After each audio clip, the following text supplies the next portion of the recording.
colectiva con tres de los que yo creo más importantes filósofos de la educación de España, sobre un tema actual que sería, lo titulamos La educación dominante y la educación que queremos. Esta inquietud surgió un poco por las reformas que está habiendo en América Latina, pero en particular en Uruguay, y ahora vamos a ver cómo lo veo yo. Pero antes de eso quería presentar a los invitados. Primero el profesor Jorge La Rosa, que es profesor de Filosofía de la Educación de la Universidad de Barcelona, licenciado en Pedagogía y en Filosofía, doctor en Pedagogía, y ha realizado estudios postdoctorales en el Instituto de Educación de la Universidad de Londres y en el Centro Michel Foucault de la Sorbona de París. Tiene una obra muy extensa, algunos títulos: La experiencia de la lectura, Pedagogía profana, Entre lenguas, tremores, escrito sobre la experiencia, Esperando no se sabe qué, sobre el oficio del profesor, El profesor artesano, etc. Después el profesor Fernando Bárcena, que es catedrático de Filosofía de la Educación de la Universidad Complutense de Madrid, y que reparte su actividad entre la enseñanza universitaria y su labor como ensayista y la música.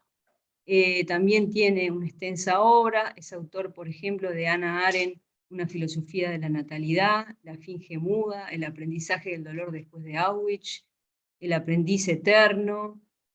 También tiene una obra escrita con Jean Carles Melich, La educación como acontecimiento ético, ¿Para qué profesores?, Maestros y discípulos, Anatomía de una influencia.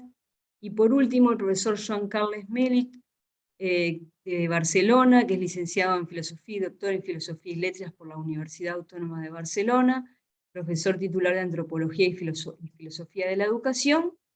Tiene también una extensa obra, algunos títulos: La lectura como plegaria, La prosa de la vida, Contra los absolutos, la religión del ateo, La sabiduría de lo incierto, etc., ¿no? Y su último libro, Sobre la fragilidad del mundo. Bueno, muchas gracias por aceptar esta reunión, esta entrevista. Bueno, quien les habla, por si no me conocen, profesora Andrea Díaz Genis, también profesora catedrática de Filosofía de la Educación en la Universidad de la República y doctora en Filosofía. Bueno, esta entrevista tiene su origen, les decía, un poco viendo cómo se están presentando las reformas de la educación en nuestro país, que yo creo que han sido la tendencia dominante desde hace varias décadas, y que ya España ha anticipado este fenómeno, y que uno lo mira con inquietud.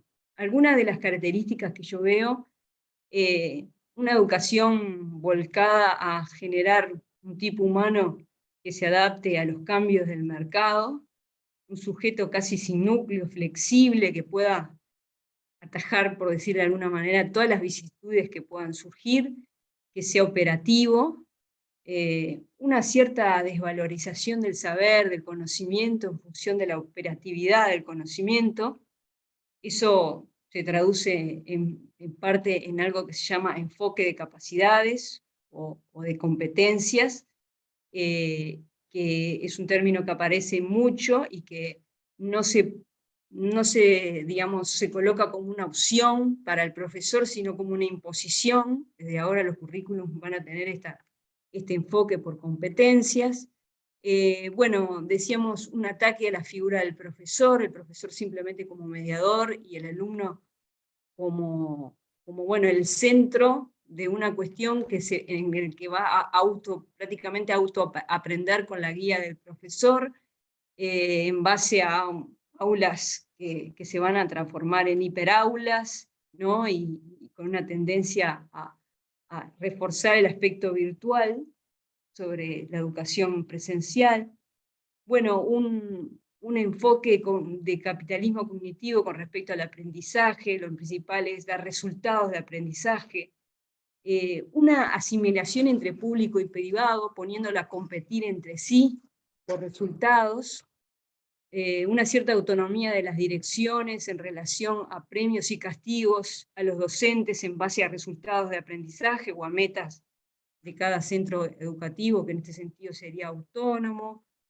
Una forma, también una presencia, un querer fortalecer la ciencia y la tecnología sobre las humanidades, una desvalorización de las humanidades.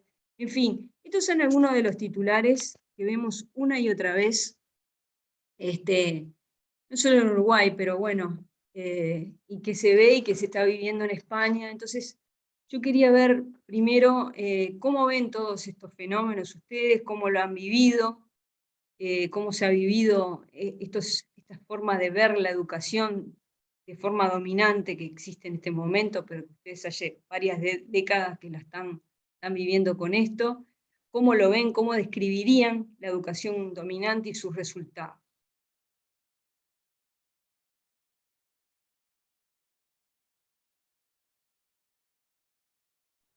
¿Quién empieza, chicos? Bueno, por ir, yo creo que podemos ir poniendo un puntito, un par de puntitos cada uno y luego vamos continuando con la cosa, ¿no? Yo lo primero que quería decir es que la tendencia esta que Andrea ha descrito también no tiene que ver con políticas de derecha o de izquierda, tiene que ver con el curso de los tiempos, digamos. Hay un aforismo de Nicanor Parra que a mí me gusta mucho de los años 60, visionario, de los años 60, que decía Nicanor Parra, la izquierda y la derecha unidas jamás serán vencidas. Entonces, esas tendencias de las que ya hablaba, pues aquí han estado impulsadas por gobiernos socialdemócratas, por gobiernos neoliberales, etcétera. Y entonces, en ese sentido, quería destacar, ya que vamos a intentar hacer una bibliografía crítica respecto a esas cosas, un librito que a mí me gustó mucho de un filósofo de la Complutense de Madrid, se llama Carlos Fernández Liria, con 2 colaboradores, que se llama Escuela o Barbarie, entre el neoliberalismo salvaje y el delirio de la izquierda, que analiza muy bien cómo, digamos, algunas de esas tendencias tienen que ver con una especie de pinza contra la escuela, protagonizada por un lado con lo que sería el avance imparable del capitalismo cognitivo neoliberal, del sujeto flexible y esas cosas, y autogestionado y esas cosas, y luego con algunos tópicos aparentemente antiautoritarios y antidisciplinarios de cierta izquierda, que curiosamente hacen el juego a la demolición de la escuela, ¿no? Entonces a mí me parece, yo quería señalar un poco eso, que hay como un run ideológico que va corriendo desde hace muchos años, en el que se mezcla lo que sería el nuevo capitalismo, lo que llamamos capitalismo cognitivo y no capitalismo industrial, por un lado, y por otro lado ciertas tendencias, por decirlo brevemente, antiautoritarias, antidisciplinarias, liberales, que ponen el acento en la libertad del niño, el niño es el centro de la escuela, etcétera, que curiosamente contribuyen también a la demolición del dispositivo escolar. Eso por ahora.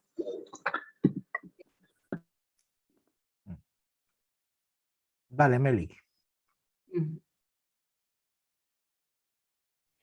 Bueno, pues continuando un poco en la línea que apuntaba Jorge, yo lo que creo es que el curso de los tiempos al que él se refería es el curso de lo que podríamos hablar del sistema tecnológico.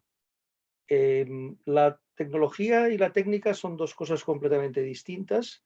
La técnica se refiere a los instrumentos y al uso o mal uso de determinados instrumentos. Y la técnica tiene que ver con la condición humana, cuando hay ser humano hay técnica, etcétera, etcétera. Pero el signo de los tiempos es la irrupción de un nuevo sistema social, simbólico, que es el sistema tecnológico, que como su nombre indica es un logos y por tanto una manera de entender el mundo, de comprender el mundo, ¿no? Con unas características muy precisas, que luego si ha lugar podemos comentar algunas. Pero así para empezar y para ser breve, diría que respecto a la educación en concreto, sobre todo en la educación universitaria, pero también al menos en la secundaria, ¿no? En el bachillerato, diría que la tradición occidental se ha configurado una educación tradicionalmente alrededor de la lectura, alrededor del estudio, y quiero pensar que al menos en algunos casos, quizá no en todos, alrededor del pensamiento. Y a mí me parece que la irrupción de este nuevo sistema simbólico, el sistema tecnológico, pues lleva consigo un cambio de perspectiva desde mi punto de vista nefasto. La lectura ha dejado de ser un elemento fundamental en educación, ya nadie lee. Lo que se hace es buscar información, pero buscar información no es leer. Fernando seguramente y Jorge, porque ellos lo han estudiado muy bien, nos dirán este segundo aspecto que voy a comentar, que es el estudio. El estudio que tiene relación con la lectura, obviamente. Ya nadie estudia.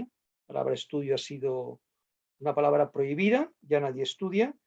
Lo que se hace es investigar. Nadie puede decir que estudia.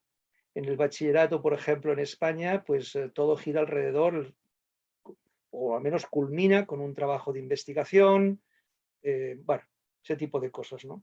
Ya no hay estudio, y claro, esto tiene que ver con el pensamiento, que es el último de los aspectos, ¿no? El pensamiento, es decir, a una universidad, pues, por ejemplo, se va a aprender un oficio, se dice que se va a aprender un oficio, y además se dice claramente, o sea, sin vergüenza, ¿no? O sea, sin ningún tipo de vergüenza, ningún tipo de reparo. Se va a aprender un oficio, a resolver problemas, a ser competente en algunas materias, pero ya nadie piensa, ¿no? Ya nadie piensa, lo cual es perfectamente comprensible, porque al desaparecer la lectura y al desaparecer el estudio, necesariamente el pensamiento se ha visto afectado por esto.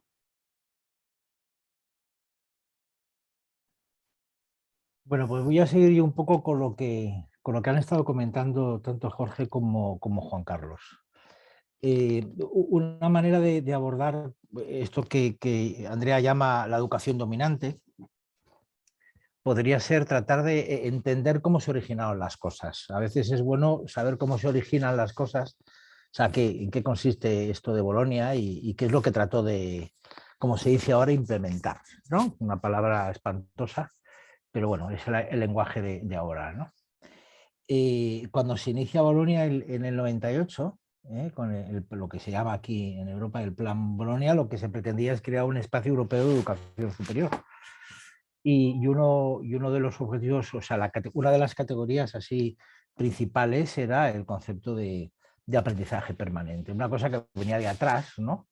El famoso lifelong learning, el aprendizaje para toda la vida, todas estas cosas, y había anteriormente, ya desde los años 70, pues informes sobre estas cosas, ¿no?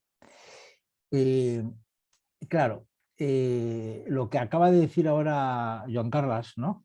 En relación con el imperio, la irrupción de la tecnología como un sistema, porque la discusión no está entre medios tecnológicos u otros tipos de medios. El libro y la escritura es una cierta tecnología también. Esa no es la discusión es el tipo de lógica que impone el sistema tecnológico, y si tiene razón Marshall McLuhan en lo que dice, ¿verdad?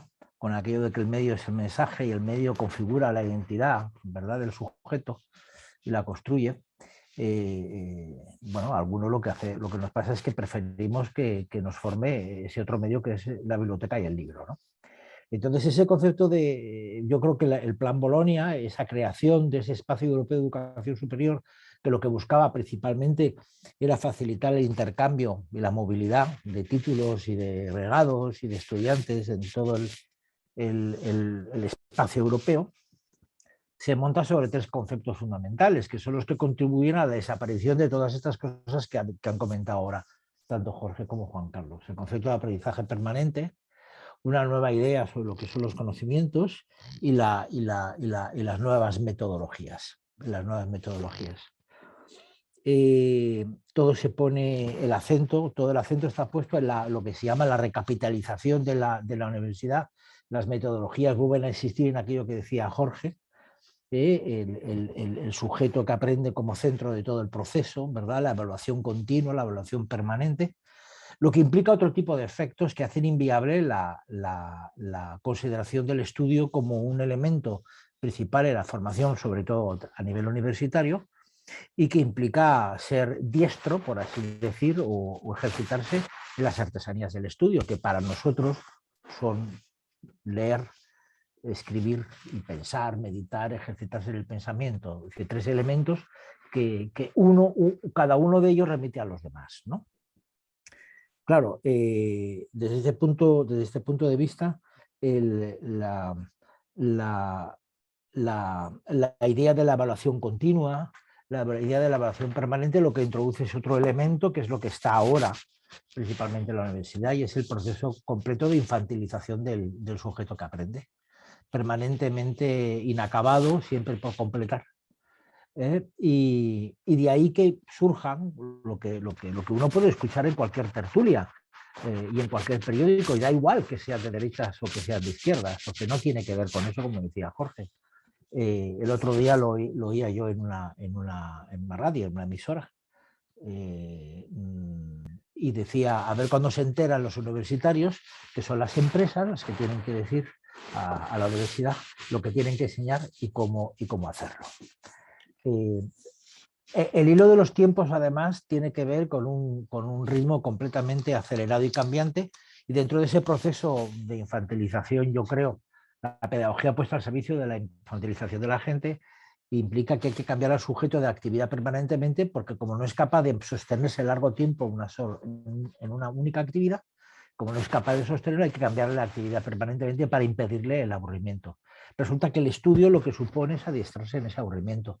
Lo que el estudio supone es adiestrarse en esa soledad intransigente, que supone permanecer y repetir el mismo gesto una y otra vez, ¿no? Supone otras cosas que están claramente en contra de lo que son los aires de los nuevos tiempos. Y en ese sentido, o sea, la guerra está completamente perdida.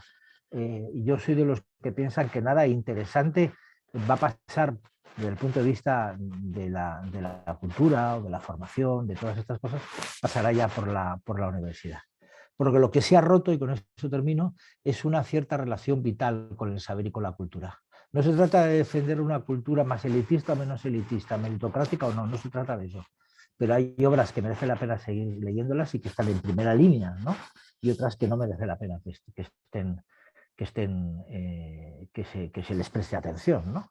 Y eso es una decisión que forma parte de una cierta idea de la responsabilidad pedagógica que ya no está en los profesores. Jorge pues, lo ha dicho en sus libros, ¿no? Y en fin, me parece que la cosa va un poco por ahí, ¿no? Yo quería añadir un par de cositas no sé si hacer una segunda ronda, pero desarrollar un par de puntos de los que han aparecido, ¿no? Sí, podemos hacer una segunda ronda un poco hablando sobre lo que los otros estuvieron diciendo ahora. No solo dos puntos, ¿no? El primer punto que ha aparecido, yo creo, en todas las intervenciones, que es la cuestión de la lectura. Yo leí no hace mucho un libro de un filósofo de la tecnología que se llama Bernard Stiegler. El libro se titula Telecracia o Democracia, y ahí Stiegler dice una frase muy bonita, dice: no hay escuela antes de la letra, ni a pas d'école avant la letra. Es decir, la escuela es contemporánea de la invención de la escritura alfabética, además de la democracia y la filosofía, que son 4 inventos griegos, ¿verdad? Democracia, filosofía, escuela y escritura alfabética, que aparecen, qué sé yo, con distintas cuestiones temporales, pero más o menos al mismo tiempo, ¿no? Entonces es verdad que son muchos los que están diciendo que estamos entrando en una sociedad posletrada, posalfabética, ¿no? Donde el vehículo fundamental de la enseñanza ya no es la letra, la lectura y la escritura, ¿no? Y a mí eso me parece que es una cosa de cierto alcance, ¿no? Porque la escuela ahora entiende la lectura y la escritura como comunicación y como información, y no como lectura y escritura, ¿verdad? No es como decir las cosas. Entonces quizás se esté cerrando un arco que empezó en Grecia y que quizá llega hasta, no sé hasta dónde, pero se está cerrando, digamos, un mundo alfabético, lo que Ibáñez llamaba la mentalidad alfabética, ¿no? Una mentalidad que tiene sus transformaciones, claro, sus claroscuros y sus altibajos, ¿no? Entonces, si la frase de Stigler es que no hay escuela antes de la letra, la pregunta nuestra sería si hay escuela después de la letra, o sea, si puede haber escuela después de la letra, ¿no? Y la segunda cuestión que quería enfatizar es la cuestión de la empresa, ¿no? Fernando ha dicho que son las empresas las que tienen que decidir, pero no solo son las empresas las que tienen que decidir, sino que la universidad y la escuela misma funcionan como una empresa. De hecho, yo he dicho alguna vez que el vocabulario pedagógico ha estado contaminado, yo digo contaminado, colonizado, llámenle como quieran, ha estado contaminado en los últimos años, sobre todo por el lenguaje de la economía, calidad, innovación, recursos, resultados, procesos, etcétera. La misma palabra competencias viene de la economía, skills traduce una palabra que viene de la economía, por un lado, es decir, la escuela funciona ya como una empresa, funciona económicamente, su propio logos, en el sentido en el que hablaba Joan Carles, es un logos económico, por lo tanto normado por la eficacia, la rentabilidad, los resultados, etcétera, ¿no? Y luego el gran auxiliar de eso, naturalmente, es la segunda gran contaminación, que es la de la psicología cognitiva. Es decir, la psicología cognitiva es la que permite pensar en sus términos qué significa aprender a aprender, etcétera, etcétera, ¿no? Entonces yo creo que la alianza entre el logos empresarial y el logos que tendría que ver con entender educación igual a aprendizaje y escuela igual a máquina de producción de aprendizaje, yo creo que ahí tenemos un poco el diseño también de lo que está pasando, ¿no? Y de hecho, un apunte nada más. Esto que dice Stigler, ¿no? No hay escuela antes de la letra. Claro, si vemos un poco toda la historia, un poquito con un cierto detalle, ¿no? Y claro, ahora no lo podemos hacer, pero resumiendo muchísimo las cosas, la introducción del alfabeto, ¿no? Del Gran Mata, lo que hace es que, bueno, cambia todo el sistema educativo griego, por decirlo así, y las formas de enseñar. El discípulo se sienta como a los pies del maestro y va registrando en las tablillas cada palabra, como los pajaritos se alimentan de la comida que viene de la boca de sus padres, ¿verdad? Y lo que nace ahí es el hombre de letras, ¿no? El hombre de letras, por decirlo de alguna manera. Nace en Grecia, nace en ese gesto. Y eso es lo que se ha roto completamente. De ahí que para nosotros, al menos para mí, y para Machelen yo creo que también, no sé si para vosotros, de ahí que nuestra figura tutelar griega no sea Sócrates, sino Isócrates. Es decir, exacto. Un geógrafo que funda escuela, convierte la paideia, hace que toda la paideia pase no por la oralidad, sino por la letra. La y letra. Es el que inventa la mayoría de los ejercicios escolares que permanecen vivos hasta hace 100 años o 4 días, como son el comentario de texto, el dictado, la composición, el análisis de textos, etcétera, ¿no? O sea que nuestro ángel tutelar sería Isócrates, que es el que introduce claramente en la escuela la maquinaria alfabética, digamos, ¿no? La escritura alfabética, ¿no? Sí, un poco para continuar también con el tema de la lectura que apuntaba Jorge y ahora Fernando. Claro, lo que suele decirse, yo lo he oído bastantes veces, imagino que vosotros también, es que, bueno, que todo el mundo lee, ¿no? Que los índices de lectura suben. Muchas veces se dice esto. Yo no voy a discutir ahora si suben los índices de lectura o bajan, ¿no? Una cuestión que me interesa más bien poco. Sino más bien otra cuestión que es no tanto si se lee mucho o poco, sino qué es lo que se lee. ¿Qué es lo que se lee? ¿No? Porque, por poner un ejemplo, en mi facultad los estudiantes cuando redactan el trabajo de fin de grado tienen prohibido citar cualquier libro o artículo anterior a los 5 últimos años. Esto es muy grave. Esto es muy grave. Porque es aplicar a la educación en general y en concreto a las humanidades, por llamarlo de alguna manera, una lógica que no tiene nada que ver ni con la educación ni con las humanidades, ¿no? Que es la lógica de las ciencias formales o las ciencias empírico-naturales. Es Es decir, un bioquímico, pues evidentemente, un trabajo de fin de grado en bioquímica, entiendo que citar los artículos de los últimos 5 años, pues tiene su importancia, pero creo que es profundamente nefasto esto, aplicarlo a la educación en general y en concreto a las humanidades, ¿no? Por tanto, yo diría que esto es un ejemplo de lo que decía antes, de la colonización tecnológica o tecnoeconómica, como apuntaba muy bien Jorge, del mundo y de la educación, ¿no? Yo defendería la lectura de los clásicos, la lectura de los clásicos. Pero incluso cuando se introduce la lectura de los clásicos, pasan cosas muy curiosas. Por ejemplo, ustedes ahora, no solamente los que estamos aquí, sino los que nos están viendo o nos verán, pueden entrar en cualquier página web y entrar en un periódico digital, y cuando van a leer un artículo, inmediatamente hay una pequeña anotación que pone tiempo de lectura. Tiempo de lectura, 2 puntos, 2 minutos. Vamos a poner 3 minutos. Me da igual, podría ser 1 hora o 2 o 20 años, pero hay un tiempo de lectura estimado. Tiempo de lectura estimado, es como cuando uno toma un avión, ¿no? Tiempo de vuelo estimado. Hay un tiempo de lectura estimado. Esto es un ejemplo de colonización tecnológica del mundo a la que antes me refería. Pero claro, esto no funciona con los clásicos. O sea, no hay un tiempo de lectura estimado para leer la Divina Comedia, o el Quijote, o el mito de la caverna. De hecho, yo siempre cuento como anécdota jocosa, pero vamos, es más bien penosa más que jocosa, pero ahora me río por no llorar casi, ¿no? Recuerdo cuando se implantó el Plan Bolonia, el primer programa guía docente que hicimos, teníamos que especificar las lecturas de los estudiantes.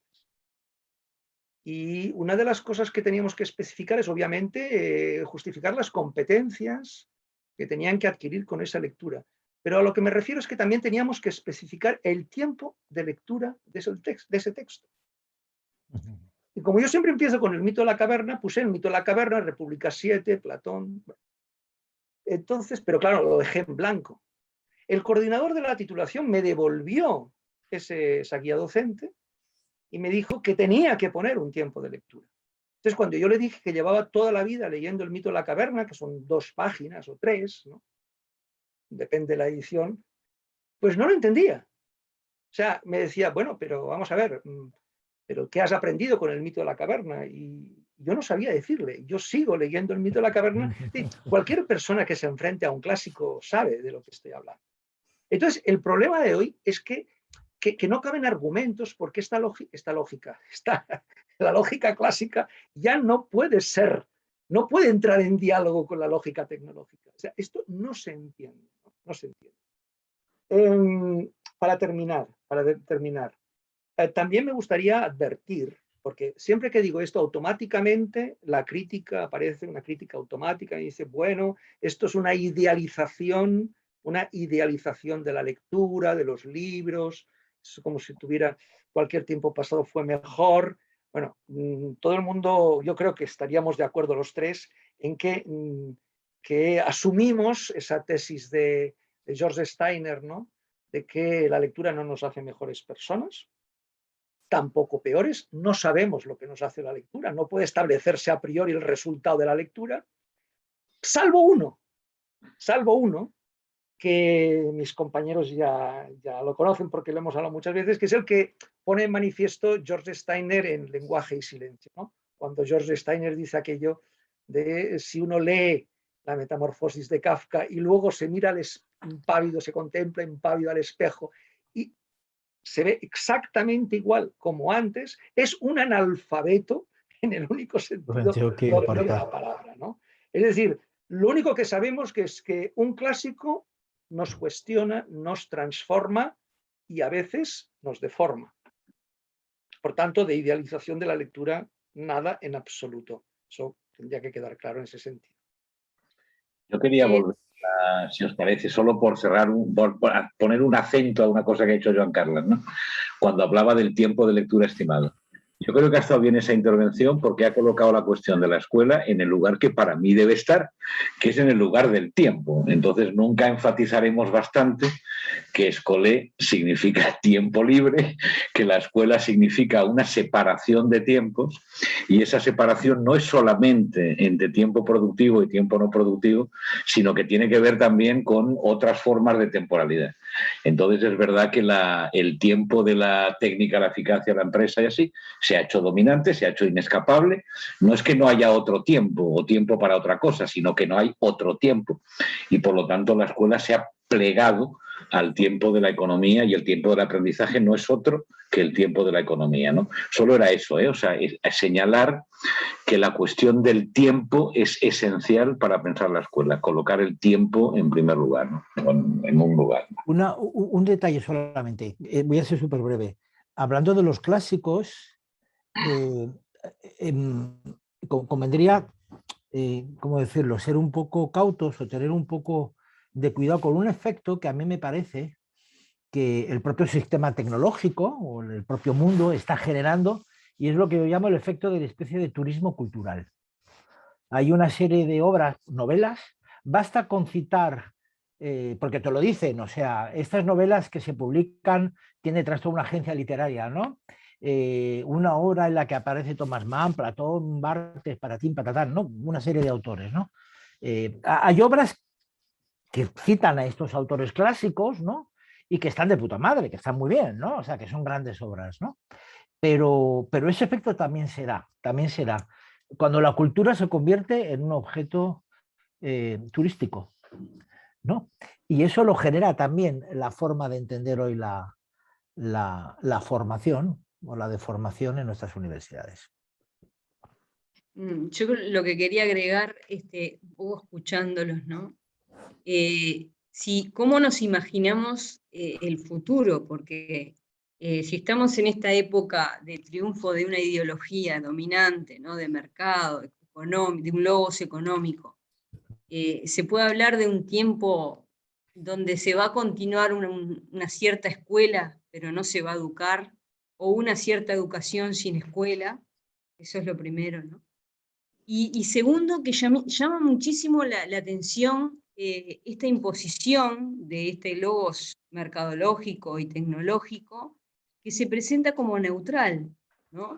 No como una ideología o una perspectiva de mundo que se nos impone a todos. Entonces, en mi país particularmente, que se habla mucho de laicidad, muchas veces asociada a la neutralidad en forma equivocada, se presenta esta lógica como si fuera algo neutral, no como si fuera una ideología o una perspectiva del mundo, que además muestra que ha fracasado totalmente, ¿no? En el sentido de el riesgo que tenemos todos de terminar y depredar la naturaleza y los otros seres humanos, el grado de alienación, las enfermedades mentales, la desvinculación entre los seres humanos, el grado de ignorancia. Eso es una primera cuestión, ¿no? Y muchas veces yo con el discurso que están haciendo ustedes, por supuesto que no me identifico, pero ese tipo de discurso es justamente atacado por ser una idealización, pero también como un cierto conservadurismo, como una cierta ilustración pasada, como si el pasado realmente fuera lo progresista. A veces me da la impresión que podríamos afirmar que hoy día, si esa educación ilustrada, letrada, de escritura, de pensamiento, de clásicos, tachada como conservadora, sería progresista. Bueno, perdón. No, sí. No, simplemente que cuando un sistema económico, religioso, político, tecnológico consigue que, digamos, la gente que lo habita sea feliz, ¿no? Feliz habitándolo, entonces, es decir, consigue que la gente lo ame, pues ya se ha blindado, ¿no? Se ha blindado. Esto es que A ver, mis compañeros saben mi deriva y mi obsesión por las primeras frases de los libros. En este caso no me referiré a una primera frase, sino a una última frase, ¿no? Es la frase con la que George Orwell cierra 1984. O sea, la última frase del libro es: amaba al gran hermano. Pues esto es lo que está sucediendo, claro. O sea, si el sistema tecnológico, tecnoeconómico, consigue en fin, que la gente lo ame, se ha blindado absolutamente. Nadie va en contra del sistema, porque además, como ha dicho ahora Andrea, ir en contra de este sistema es, a los ojos de esta gente, profundamente reaccionario. Es decir, aquí los reaccionarios somos nosotros, ¿no? Los conservadores somos nosotros. Es profundamente reaccionario. Entonces, automáticamente el sistema se ha blindado. Se ha blindado, nadie puede criticarlo. Yo creo que argumentar contra el sistema ha sido una posición, toda la vida ha sido una posición progresista, ¿no? Un progresista es alguien que, en fin, que no está del todo encajado en su sistema, sino que lo pone en cuestión, que ve las luces y las sombras también, ¿no? Especialmente las sombras. En este momento sucede todo lo contrario. Es decir, efectivamente es lo que dice Jorge, ¿no? Los de derechas, esto no va de derechas o de izquierdas, pero es que además que fuera de derechas, pues sería de toda la vida, porque el de derechas es que de alguna manera está a favor del sistema. Lo terrible es que las izquierdas son los que defienden, es decir, que llegamos, se ha acabado la historia, en definitiva. Hemos llegado al final, ¿no? Hemos llegado al final, estamos en el mejor de los mundos posibles y todos amamos al gran hermano, que es lo que está imperando hoy en día. Es que esto de la derecha y la izquierda y tal significa que estamos enfrentando lo que la izquierda y la derecha comparten, es justamente lo que aparece como neutro, es justamente lo evidente, es justamente aquello que no hay por qué discutir. Yo recuerdo hace tiempo, ¿no?, un libro de Ivanides que decía, bueno, en los años 50 o 60, que es la época industrial de las carreteras, los hospitales, las industrias y tal, la pregunta interesante no es qué separaba a la Unión Soviética de Estados Unidos, sino qué tenían en común. O sea, eso es lo que nos dice algo de cuál es el signo de los tiempos, digamos, ¿no? Entonces hay algo que tiene que ver con esa apariencia de neutralidad que decía Andrea, ¿no? Cómo aparece ese lenguaje como evidente, como neutral, como indiscutido, como evidente, ¿no? Que tiene que ver justamente con que el capitalismo y el sistema ese que amamos se ha convertido un poco en el aire que respiramos, en la atmósfera que respiramos todos, ¿no? De hecho, hay el discursito aquel tan bonito de Foster Wallace de que es el aire, ¿no? Que se empieza con un chiste muy gracioso, que se encuentra un pez grande con dos pececitos y les pregunta, el viejo les pregunta, ¿qué tal, chicos? ¿Qué tal está el agua? Y los pececitos preguntan, ¿qué es el agua? ¿No? Entonces, como dice Joan Carles y Fernando, hay que ser viejo, hay que haber leído, hay que haber estudiado, hay que haber visto aguas de todos los colores para saber que ese agua no es evidente, sino que ha habido aguas de otros colores y el ser humano ha respirado otras atmósferas y ha respirado otros aires simplemente, ¿no? Pero es verdad que lo que aparece como neutral es simplemente lo que es evidente desde la lógica. Y quería decir algo para cerrar sobre el amor, ¿no? Yo en eso, lo que voy a decir no tiene que ver ni con ser optimista ni con ser pesimista, pero a mí me parece que es un amor que produce muchísima infelicidad y la gente se empieza a dar cuenta de la infelicidad que produce. Es un amor muy infeliz. El sistema es una máquina de satisfacción de deseos, pero también es una máquina de producción de infelicidad masiva. Entonces me parece que en algún momento puede haber alguna reacción, que no tengo ni idea de cómo será, pero tiene que ver justamente con que este mundo es al mismo tiempo deseable, fascinante, lleno de luzos de colores, engañoso y al mismo tiempo inhabitable, ¿eh? Es inhabitable el tiempo, es inhabitable el espacio, es inhabitable la relación con nosotros. De hecho, para que sea habitable, pues tenemos que estar todos drogados todo el tiempo, conectados al celular todo el tiempo y al móvil, para darle una apariencia de habitabilidad, ¿eh?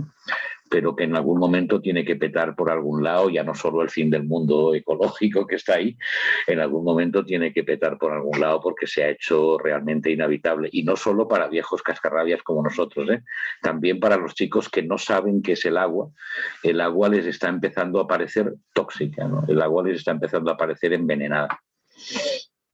Yo quería añadir dos puntualizaciones. La segunda es sobre el amor, sobre lo que estaba diciendo Jorge. Y la primera tiene que ver con la noción de ser conservador. Como una de las cosas que nos pasa hoy y es un efecto de ese aire irrespirable, de esa atmósfera, y también de ese discurso autoblindado del que hablaba Joan Carles, hay una notable ausencia de deseo de pensar, ¿no? De abrirse suficientemente al mundo que viene de fuera para pensar y problematizar un poco las cosas, que es lo que básicamente, entre otras cosas, la filosofía puede darnos, ¿no? Como una forma de vida o de existencia, un anhelo de sabiduría, como queramos llamarlo, ¿no? Sin idealizar tampoco mucho estas cosas. No hay ni siquiera un tiempo que dediquemos a pensar lo que significa ser conservador, ¿no? De hecho, el texto de Hannah Arendt, que nos gusta citar tanto y que Jorge se sabe casi de memoria, de la crisis de la educación, fue muy mal entendido precisamente por una de las tesis fundamentales del texto. La esencia de la educación es el conservadurismo, ¿no? Yo me acuerdo hace años dando me invitaron a una charla, un comentario sobre ese texto, grupos de prefilosofía de instituto, bueno, me pusieron a parir directamente, ¿no? Me acusaron de conservador, en fin, no se había entendido, a lo mejor yo tampoco me hice explicar bien, ¿no? Por tanto, que habría que volver a pensar la palabra conservador, ¿no? El otro día en Málaga que di una charla a estudiantes, un alumno que estaba haciendo, un profesor que estaba haciendo ayudante, no era ayudante, en fin, estaba en un departamento y estaba terminando su tesis o había hecho ya la tesis, no recuerdo bien, sobre conocimiento curricular. Me decía, bueno, es que su posición, me lo dijo con mucho respeto, es un poco conservadora. Y dije yo, sí, conservadora y elitista, además. O sea, creo en un cierto... creo en la alta cultura. La alta cultura no viene espontáneamente, sino que requiere cultivo, atención, cuidado y estudio. Y yo creo en esas cosas. Y ya está. Y sí, es conservador. Y la segunda cosa tiene que ver con el amor. Con el amor, como ese afecto, vamos a llamarlo así, que colocamos o que tratamos de colocar en lo que hacemos cuando nos ponemos a leer, a pensar, a escribir, a estudiar, en definitiva. El amor lo podemos, es una noción indefinible, ¿no? Pero al menos podríamos pensar en tres elementos que me parecen importantes, tres elementos que a mí me parecen fundamentales, que no siempre se dan, y si falta alguno, cabría preguntarse si el amor se da o no se da. A mí me parece que el amor tiene que ver, el amor a las personas y el amor a las cosas que hacemos, tiene que ver, en primer lugar, con una pasión, en segundo lugar, con un compromiso y en tercer lugar, con una intimidad. Y yo creo que esos tres elementos, pasión, compromiso e intimidad, se ha creado un contexto debido a ese ambiente, a esa atmósfera respirable, a las condiciones de capitalismo cognitivo, etcétera, etcétera, etcétera, etcétera, que vuelve cada vez más imposible que se den. O sea, no hay posibilidad de crear relaciones íntimas con el saber, por ejemplo, una determinada idea del compromiso y no nos apasionan, ¿no?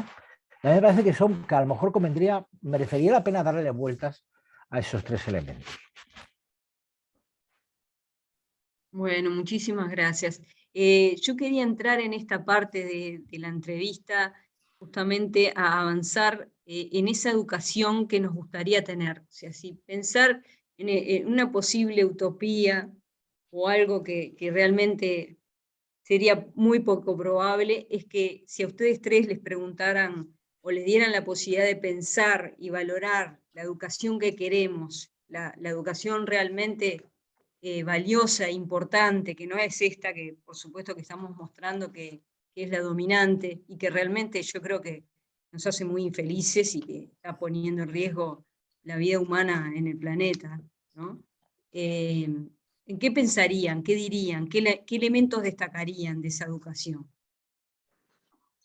Yo sí, escuchando un poco literalmente tu frase, solo quería añadir un concepto. A mí me parece que lo que vamos a decir a partir de aquí, si decimos algo, no tiene que ver con una utopía, sino con una heterotopía. Es decir, yo creo que algunas de las cosas que vamos a hablar no tienen que ver con algo que en algún momento puede imponerse, digamos, o puede convertirse en sistema, sino con abrir algunos agujeritos habitables en un mundo inhabitable.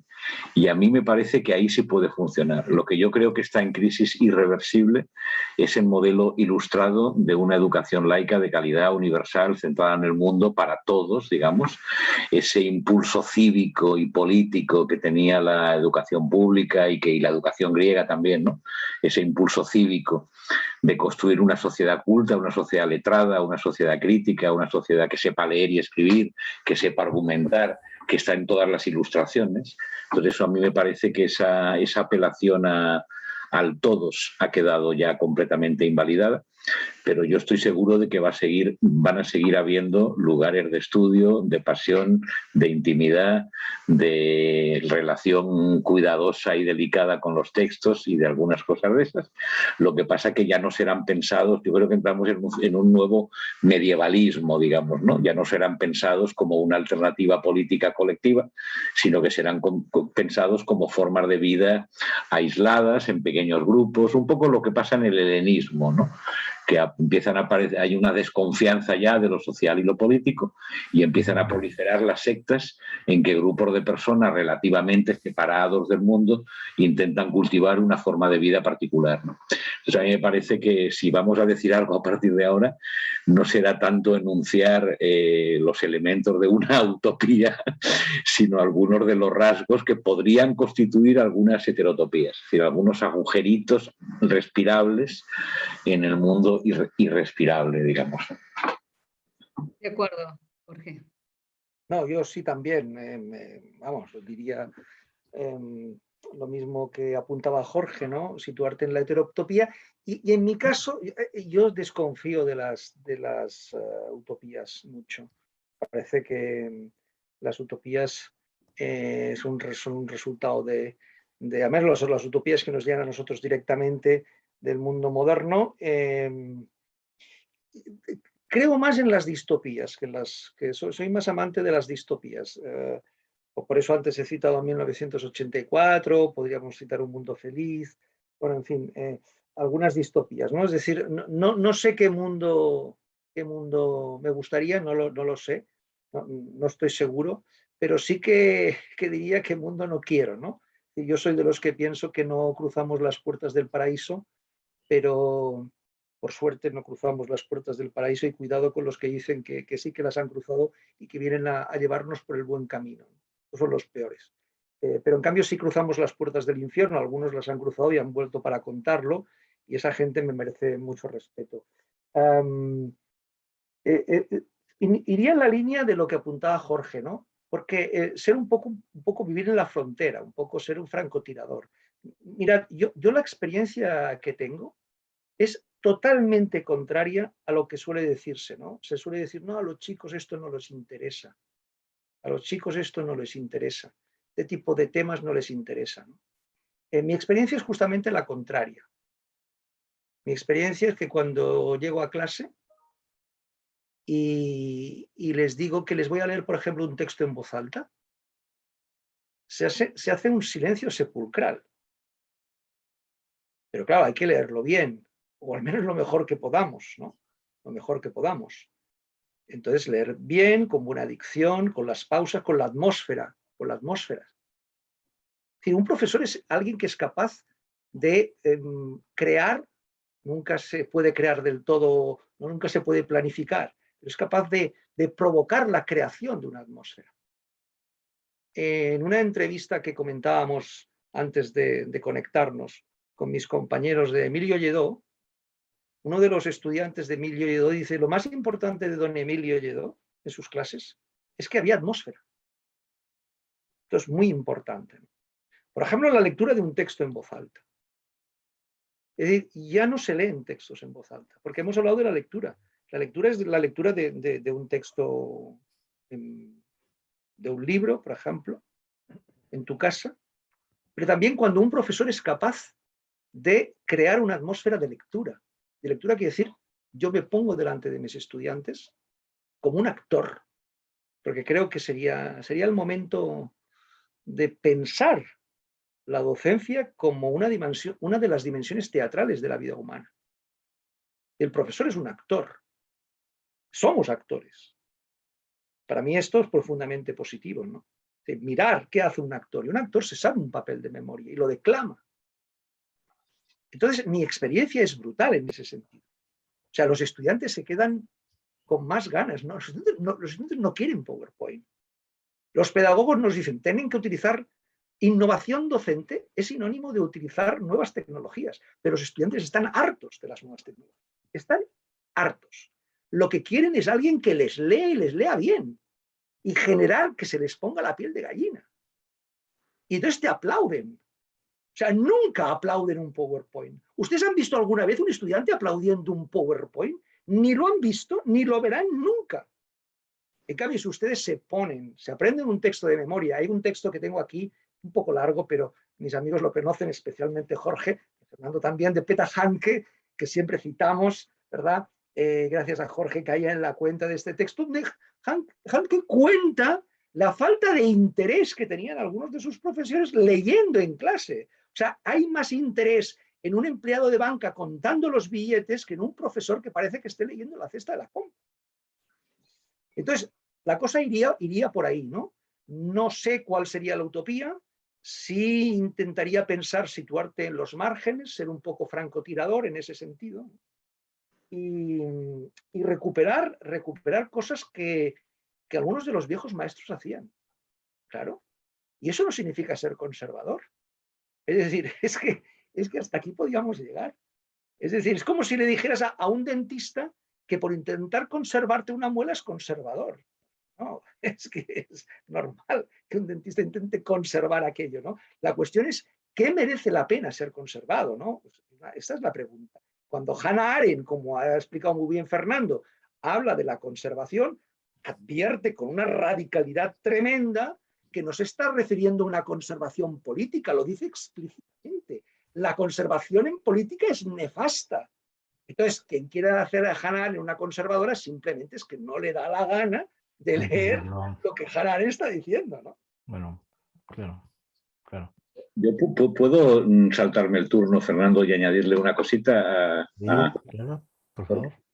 Tiene que ver con lo de la utopía, heterotopía y distopía, y tiene que ver también con lo de la conservación. Entonces voy a leer solemnemente el último párrafo de Las ciudades invisibles de Italo Calvino, el famoso del infierno, que aparece 3 o 4 veces en mi libro sobre el oficio, es la única cita que se repite varias veces y que además preside el epílogo, el agujeros que deja el diablo, la educación en Auschwitz, ¿no? La escuela en Auschwitz. Y entonces el párrafo de Calvino dice lo siguiente, ¿no? Dice, el infierno de los vivos no es algo que será, hay uno, es aquel que existe ya aquí, el infierno que habitamos todos los días, que formamos estando juntos. 2 maneras hay de no sufrirlo. La primera es fácil para muchos, aceptar el infierno y volverse parte de él hasta el punto de no verlo más. La segunda es peligrosa y exige atención y aprendizaje continuos. Buscar y saber reconocer quién y qué en medio del infierno no es infierno y hacerlo durar y darle espacio. Creo que aquí hay una enunciación de la heterotopía, ¿verdad? Saber buscar lo que en medio del infierno no es infierno, pero también hay algo que tiene que ver con lo conservador, que es que Italo Calvino no dice que hay que inventar algo que no sea infierno, dice que hay que buscarlo y saberlo reconocer, porque eso que no es infierno está aquí y estuvo. Solamente es cuestión de saberlo reconocer y darle lugar, ¿verdad? Y hacerlo durar y darle espacio. Por lo tanto, el no infierno no es algo que se invente, no es algo que se proyecte en el futuro, sino que es algo que hay que saber buscar y reconocer. Y a veces está en el presente, y a veces está en el pasado, y a veces está en esos momentos de felicidad, ¿verdad? En esos momentos de brillo que atraviesan la historia de los hombres y que muchas veces dejan posibilidades sin desarrollar, hay muertas y tal, ¿no? Pero yo creo que el párrafo este de Calvino es bonito por eso, ¿no? Porque no hay que inventar un mundo distinto. El mundo distinto está aquí y estuvo. Hay que solo saberlo buscar y reconocerlo. Yo por mi parte diría que como la cosa tiene que ver con las heterotopías, ¿no? Con esos lugares otros, Y por resumir alguna de las cosas, a mí me parece que, no sé, esa idea de la educación que queremos, o yo diría lo que algunos pretendemos, tampoco al margen de un régimen de intencionalidad muy claro, ¿no? Lo que el cuerpo nos va pidiendo, ¿no? Hacer, y lo tratamos de hacer, y de hecho pues hacemos mal que bien, ¿no? Tiene que ver con 3 o 4 cosillas, ¿no? Que se han mencionado aquí, me parece, ¿no? En primer lugar, tiene que ver con todas estas cosas que voy a decir ahora tienen que ver con una especie de disposición de ánimo, de un cierto ethos, de una manera de relacionarte con el mundo y con los otros y con uno mismo. Tiene que ver con un ethos, tiene que ver con llevar como el caracol la propia casa, de alguna manera, ¿no? Y ir colocándola ahí. Yo creo que la primera cosa tiene que ver con por decirlo así, no me gusta mucho la expresión, pero no tengo otra manera de nombrarlo, con una cierta pedagogía virológica o de la contaminación, que diría yo con Ortega, ¿no? Es decir, eso que ha dicho Juan Carlos, ¿no? Ponerte a leer en voz alta delante de los chicos, ¿no? Y de las chicas en la sala de clase.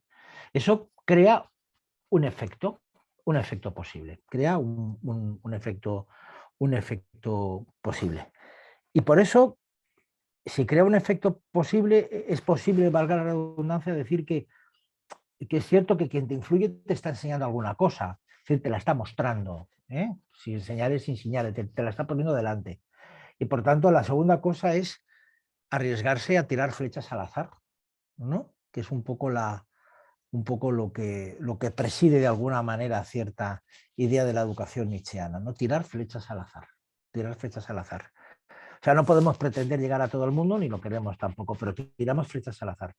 Y esa cosa del efecto del que habla Jorge en su libro, refiriéndolo a Miguel Moré, me parece que es absolutamente pertinente. Además está lo que ha dicho Joan Carles, ¿no?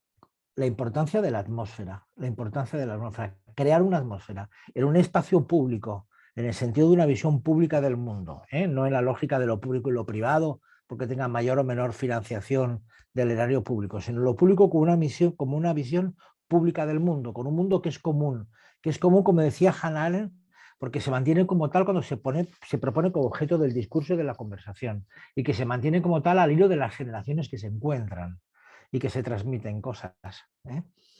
Es importante crear esas atmósferas, crear esos ambientes que vuelven habitables los lugares, que sería la última cosa que iba a decir, ¿no? Yo creo que la cosa no pasa por institucionalizar nada, sino por intentar crear lugares para la atención, lugares para la lectura, lugares para el estudio, que son efectivamente heterotópicos, son lugares otros, ¿no? Pero crear esos lugares, y hay muchos lugares. O sea, el lugar del estudio son lugares del estudio. Está nuestro cuarto de estudio, está el café, está... Cada vez que unos seres humanos se encuentran para hacer algo que es posible que pueda devenir de eso que hacemos un efecto interesante para todos, estamos creando un lugar de atención, un lugar de cuidado y un lugar del estudio. Y eso no va a morir nunca, porque tenemos que recordar, y termino, y no va a morir nunca porque desde que Sócrates murió, y murió mediante un crimen de Estado, porque fue así, o sea, las humanidades han ido mal siempre.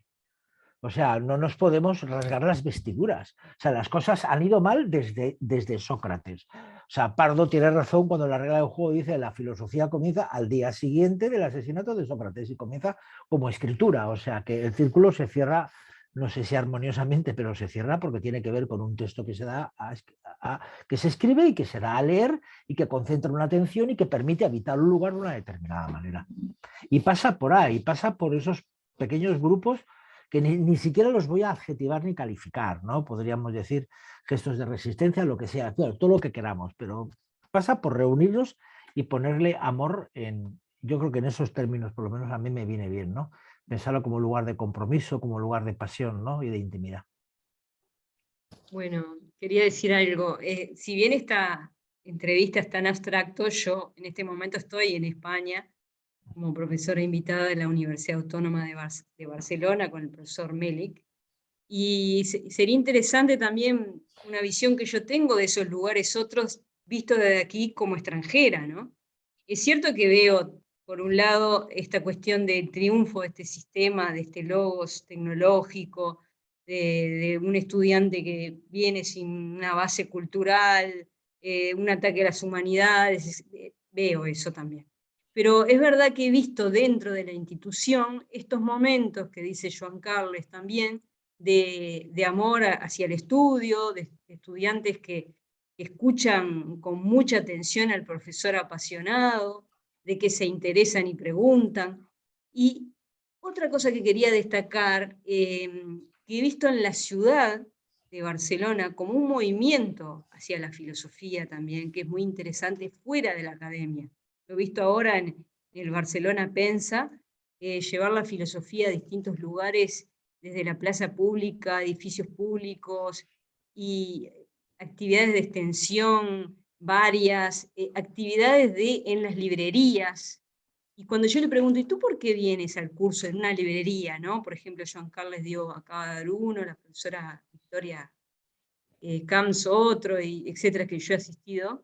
Y la gente dice, bueno, ahora que me jubilé, o ahora que no tengo esa condición, no estoy condicionado por un sueldo, por el que no tengo, que tengo tiempo, porque sí, porque me gusta, porque quiero aprender, ¿no? Porque me encanta la filosofía, me encanta, o lo que sea, la literatura. Entonces yo veo como que en esta ciudad hay cantidad de movimientos de lugares otros que se han conquistado para el conocimiento, que no tienen esa relación directa con la utilidad, ¿no? O con el rendimiento, sino que son lugares de interés genuino, de porque sí, porque me interesa, porque estoy cansada de hacer las cosas por obligación y ahora me toca este momento que puedo hacerlo porque realmente tengo ganas, porque me interesa, ¿no? Entonces, eso creo que demuestra que este sistema dominante no domina del todo, ¿no? Entonces, realmente, que esos lugares, otros que serían de resistencia a esa escala de valores, ¿no? Viven y luchan. No más que quería decir eso como una impresión. Yo la veo muy viva la ciudad en ese sentido, ¿no? Yo quería, está muy bien lo que ha dicho Andrea ahí, ¿no? Porque es verdad que esas cosas van a más, porque hay una cierta sensación de inhabitabilidad del mundo y por lo tanto la necesidad de buscar lugares donde las cosas sean de otra manera y donde se pueda respirar un poquito. Pero a mí me gustaría desplazar esa cuestión a nosotros, de una manera existencial, porque nosotros hemos empezado diciendo que el nuevo lenguaje del capitalismo cognitivo es totalizador, es como el aire que respiramos, es como el agua, que no tiene otra edad, que no tiene exterioridad. Y hemos echado pestes de lo que pasa en la universidad y así. Y sin embargo, nosotros tres seguimos ocupando de alguna otra manera el espacio público. Es decir, seguimos escribiendo, seguimos haciendo cursos, los que no os habéis jubilado en la universidad y los que sí en otros lugares. Y vosotros también en otros lugares, ¿no? Entonces mi pregunta sería, iría un poco por ahí, y es un poco una pregunta que es, no sé, que es una pregunta que sale de dentro, digamos, y que está dirigida a vosotros, ¿no? La pregunta tiene que ver con quién hablamos aún. Es decir, yo tengo claro que nosotros no hablamos con el sistema, porque el sistema requiere compartir sus presupuestos para que te admitan la conversación. Es decir, yo tengo cada vez más problemas de interlocución cuando hablo para lugares de innovación docente, de formación de profesores y no sé qué, que están capturados por esas nuevas lógicas de las que hablamos, y entonces simplemente no nos entendemos. O sea, muy interesante lo suyo, profesor, pero cambiamos de tema porque no nos entendemos. Entonces, ¿con quién hablamos aún?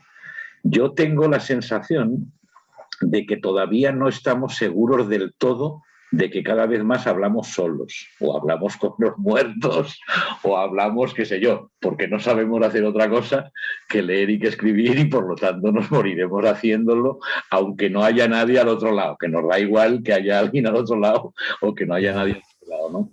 Pero yo creo que esa pregunta de para quién escribimos, para quién hablamos, aún, para quién aún hablamos, tiene un poco que ver con esos agujeritos que decía Andrea, ¿eh? Sigue habiendo agujeritos en los cuales merezca la pena, composiciones como las nuestras, seguir escribiendo, leyendo, conversando y tratando de pensar juntos, o están cancelados o se han convertido ya en parte del espectáculo. Es decir, que da igual el curso de Joan Carles en la Central, luego viene otro, lo del Barcelona Pensa no deja de ser una forma de promoción de la ciudad, se han convertido en mercancía, en turismo, en entretenimiento, que conviven con otros espectáculos de la ciudad y por lo tanto ya son completamente banales y no tienen ningún efecto. Esa sería un poco la... No sé si la he formulado bien, yo creo que sí. Esa sería un poco la cuestión. ¿Con quién hablamos aún? Hay una cosa que quiero agregar entre paréntesis, que una cosa que quizás sea llamativa, que varias veces ustedes me han manifestado cierta soledad, ¿no? Como en la interlocución que tienen con el mismo sistema educativo español, y una receptividad con América Latina. Como, eso es interesante ver cómo lo ven ustedes desde su perspectiva también. Yo lo que iba a decir tiene que ver un poco con eso que dices. Yo creo que es una soledad que habitamos. En el bonito texto que tiene Morey en Monólogos de la Bella Durmiente, cuando habla del texto de María Zambrano, ¿por qué escribir? Bueno, escribimos para defender la soledad en la que estamos, ¿no? Esa soledad para mí es una soledad intransigente, ¿no? Y en ese sentido, ¿con quién hablo? Pues, bueno, hablo conmigo mismo, claro, es una conversación que mantengo conmigo mismo. Hablo con los muertos. El otro día lo decía, para parecerme a los muertos, por lo menos a los que más me interesan, ¿no? Pero hablo con vosotros, hablo con vosotros, hablo con vosotros, hablo con los amigos. Y a veces es cierto que existe esa posibilidad de encuentros inesperados. A mí me pasa muchas veces con mis amigos músicos, ¿no? Cuando quedo a comer con el Dani Are o con el otro, con el más allá, y de una manera son gente que no está en la universidad para nada, ¿no? De vez en cuando nos vemos conversando, de verdad, sobre cosas que tienen que ver con esto que estamos hablando en este momento. Pero yo creo que la conversación se puede seguir manteniendo. Lo que pasa es que cada vez es cierto que esa conversación la mantenemos con nosotros mismos. La mantenemos a solas, ¿no? Y sea como sea, la mantenemos con los muertos, con los nuestros de cada uno. Y lo otro que quería decir es que Jorge dice, ¿vale la pena? Claro, es que creo que la cosa tiene que ver precisamente con esa expresión. Vale la pena. ¿Pero qué quiere decir la pena? Que merece seguir hablando, merece seguir conversando, tanto como cuando estoy leyendo a Montaigne o a quien sea, o estoy leyendo El Quijote o lo que quiera que sea, como cuando estoy hablando con vosotros. Vale la pena que yo tengo, la pena en la que estamos, esa pena, vale esa pena en el sentido de ese malestar, ese desasosiego, vale la pena. Es que la pena que tenemos tiene sus propias razones. Aunque se nos escape la explicación de esa pena y de esas razones, ¿no? Tenemos una serie de razones que sostienen nuestra pena, valen nuestra propia pena. Pero no para ponernos así en plan muy yoico en el centro, no, es que arrastramos determinados malestares, penas, porque tenemos biografías, ¿no? Hay personas que van a universidades famosas a estudiar literatura, y si les preguntas, conozco un caso, no es porque quieran, como van todos ellos, no quiero escribir la obra de mi vida o la gran obra, no. Dicen, yo soy una lectora y leo. ¿Y por qué lees? Porque hay una voz o un conjunto de voces que son malestares, que provienen de esa pena que cada uno tenemos en nuestra propia biografía y que solo se acallan leyendo.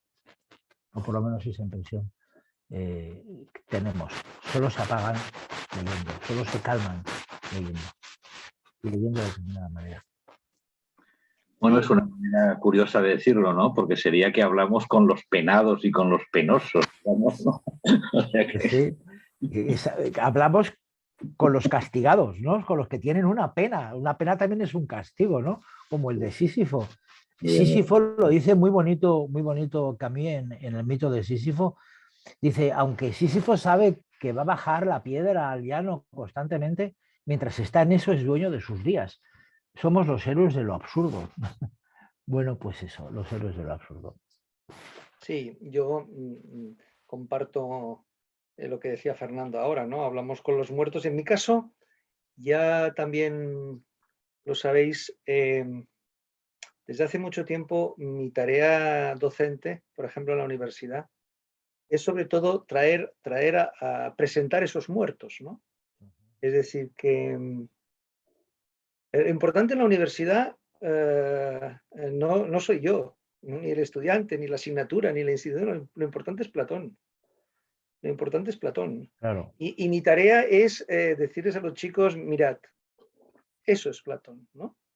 Y entonces cuando me preguntan, ¿puedo dar mi opinión? Es que, ¿qué vale tu opinión? Lo importante es Platón, léelo en serio.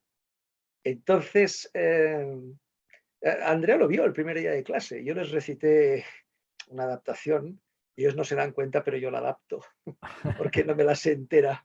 Sobre todo lo podría saber, pero la muerte de Sócrates. Y ellos se dieron cuenta que cuando yo les declamaba, creo que Andrea estaba presente, cuando yo les declamaba la muerte de Sócrates en el Fedón de Platón, mis ojos se humedecían de emoción, ¿no? Y algunos al terminar me lo dijeron. Y eso realmente fue impresionante. Pero yo no hice nada, lo hizo Platón. Eso es lo importante, ¿no? Cuando el año pasado, durante la pandemia, con Fernando lo cuento porque las personas no lo saben, pero mis amigos sí, cuando con Fernando y con Jorge vimos y comentamos la Academia de las Musas, ¿no? La película, lo interesante era ver cómo el profesor, hay que aprender a retirarse, ¿no? Lo importante no es el profesor. Lo importante es Dante, lo importante es la Divina Comedia. Entonces discutíamos en qué medida el profesor utilizaba a Dante o no para otras cosas. Pero lo importante es Dante. Bueno. Sí, pero de alguna manera, por lo que habéis dicho los dos, no solo habláis con los muertos, porque escribís libros y dais clases. Sí. Claro.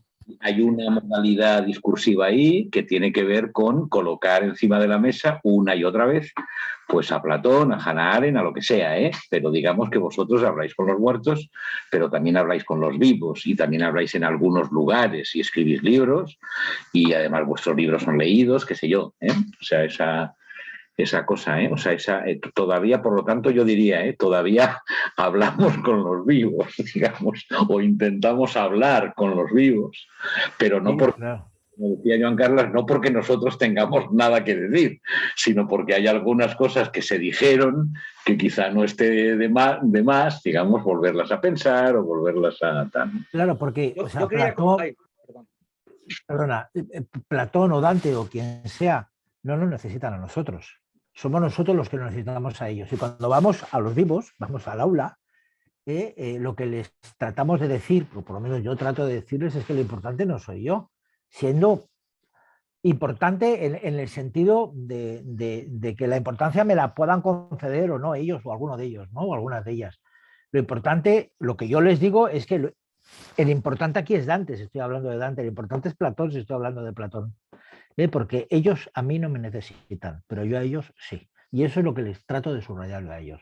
Pero nuestros estudiantes nos necesitan a nosotros en la medida que si nosotros no llegará ya en estos momentos, Platón ya no llega, ¿no? Ni Dante. No, claro. Llegarán los artículos escritos en revistas de impacto en inglés, eso sí es muy importante, en los últimos 5 años, ¿no?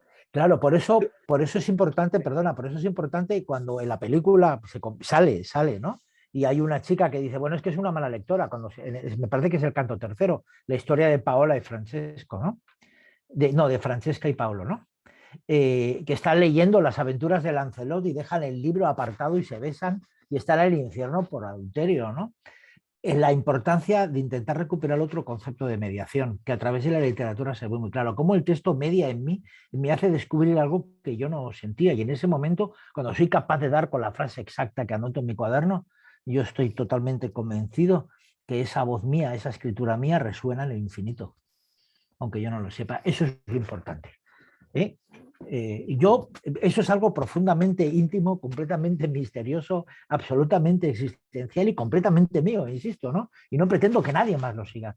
Pero ese texto media en mi existencia de alguna manera. O sea, Proust lo dice en su libro, el lector que estás leyendo son esas lentes que te pones que sin ellas no verías lo que te está pasando, ¿no? O sea, yo creo que ese efecto, yo creo que hay que recuperar esa idea de la mediación del profesor, ¿no? O sea, somos indiscutiblemente eso para bien o para mal. Me da la impresión. Bueno, seguiría hablando horas con ustedes, para mí es un placer. Yo creo que compartimos esta idea de que la resistencia o la marginación o desmarcados del statu quo sigue siendo una razón de vivir para nosotros, hacer las cosas como las hacemos, ¿no? Con ese amor por el conocimiento, con ese amor por la escritura, la lectura de los clásicos, por ese amor también al vínculo con el otro, ese acto de donación de lo que más valoramos, ¿no? Con los vivos. De los muertos, con los muertos hacia los vivos.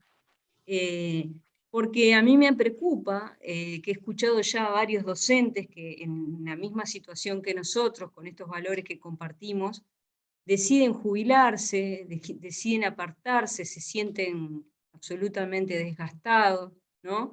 Y ya creen que no hay esperanza. Yo al escucharlos a ustedes, que están dentro del sistema como yo, Jorge está jubilado, pero sí muy activo por lo que veo y he visto, bueno, su propia forma de vida y seguir sosteniendo ese lugar de la docencia, del intercambio, de la escritura, muestra que no están, no tiraron la toalla, ¿no?, de la educación, sino que siguen creyendo en ella como una forma de existencia, ¿no?, como una forma de afirmar valores que creen que son imprescindibles. Creemos que son imprescindibles. Bueno, no sé, yo creo que ya está, que ya estamos en el tiempo, y les quiero agradecer muchísimo toda esta charla, que ha sido muy buena y creo que va a ser muy buena para todos escucharla. Y bueno, adelante, seguiremos en contacto. Muchas gracias, Andrea. Y a vosotros, chicos. Muy Nos bien. hablamos. Un saludo. Un saludo. Chao. Hasta otro día, chicos. Y sí, hasta otro día. Que vaya bien. Nos vemos, Andrea. Chao. Chao.